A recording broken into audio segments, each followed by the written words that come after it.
Thank you, Mr. Chairman. Let me start by saying, Mr. Park, I'm sympathetic to the idea that appraiser qualification requirements can create unnecessary barriers to entry and have the effect of protecting the existing guild, and I'm open to a conversation about how we make it more accessible to more people. I am concerned that while there's no question there are a number of terrible anecdotes of racial bias in appraisals, it's not clear to me that there's enough actual substantive data to come to the conclusion that we have systemic racism in the appraisal process. The PAVE task force acknowledges in its report that, quote, valuation bias is difficult to assess, end quote. The report also recommends establishing metrics to identify bias. It does seem strange to suggest widespread or systemic disparities when the government hasn't yet measured or studied the scope of the problem, or maybe even decide what metrics would indicate that there's a systemic problem. The report does, however, reference and base its recommendations primarily on two preliminary studies by Fannie and Freddie, which, by the way, in some important respects come to contradictory conclusions. So I want to ask a little bit about the research upon which the PAVE report seems to heavily rely. Ms. Taylor, first of all, I'm sure you'd acknowledge GSEs are primarily in the business of buying mortgages and selling mortgage-backed securities and not primarily academics, right? Yes, sir. Okay. Did the task force look at independent academic research that reached different conclusions than the two GSE studies? Thank you for that question. And yes, we did. There were a number of studies that we evaluated. And I'd just like to reiterate the FHFA study that evaluated millions of appraisals and the free-form text data that was used there. And we saw in that particular study where appraisers documented the context of a neighborhood. Yeah, I saw that. These are anecdotes, though, and it looks like most of the conclusions and most of the references in the report refer back to these two studies. Let me ask you this. The data that the GSEs relied on for their studies, is that publicly available data? I don't think it is. It is not. It is not. Who could release that data?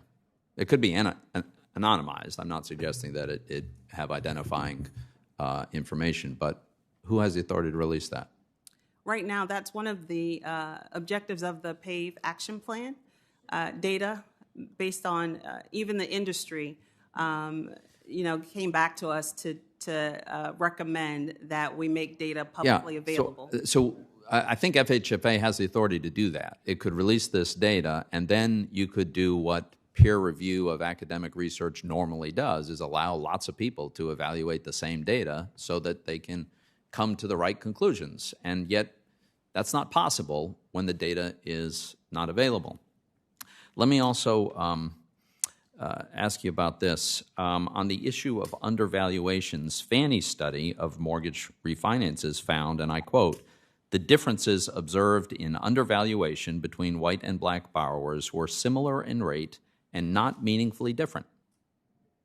So Fannie concludes that undervaluations don't have any evidence of systemic differences, much less systemic bias. Now, that's for undervaluations.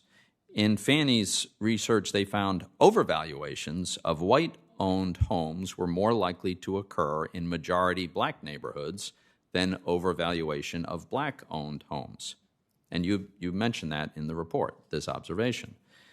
But the report does not include, I don't think, another observation that the Fannie research comes to, which is, and I quote, "The difference in frequency of overvaluations along race may well be due to factors other than racial bias in appraisals, such as gentrification." And there's a clear logic for why gentrification could create a dynamic where you would have this. So I guess the question is, how do you come to a conclusion that there's systemic systemic bias in appraisals when the two primary sources that you use, first of all, 2 seems like a pretty low number of studies, and they contradict each other with respect to undervaluations? Thank you for that, Ranking Member Toomey. Just a couple of things I would like to just share. So there have been a number of studies released over the last several years on this topic. And our assessment of all available literature, including from academics, government entities, nonprofits, point to consistent evidence of inequity in home appraisals, with Black and Latino homeowners more likely to experience misvaluation even after accounting for other factors. What we know is that the subjectivity and the discretion of the appraisal process and the vast discretion given to appraisers is providing their opinion of value, and it does create a space for other forms of bias. Well, you've restated your conclusion. My point is that the data that you've presented does not meaningfully support that conclusion, in my view. There's no doubt there are terrible anecdotes of racial bias in appraisals, but if we're going to upend an industry and have the consequence of raising the cost of home ownership for Americans, let's not kid ourselves. These reforms would increase the cost of the appraisal process, and that means homeowners, home buyers, would have to pay that. If we're going to do that, I think it should be based on reliable data. The reports, there are just 2. The data is proprietary, so it can't be evaluated by independent academics. In important respects, they contradict each other. And appraisals are an important component of the whole home buying exercise. Thank you, Mr. Chairman. Senator Toomey. Senator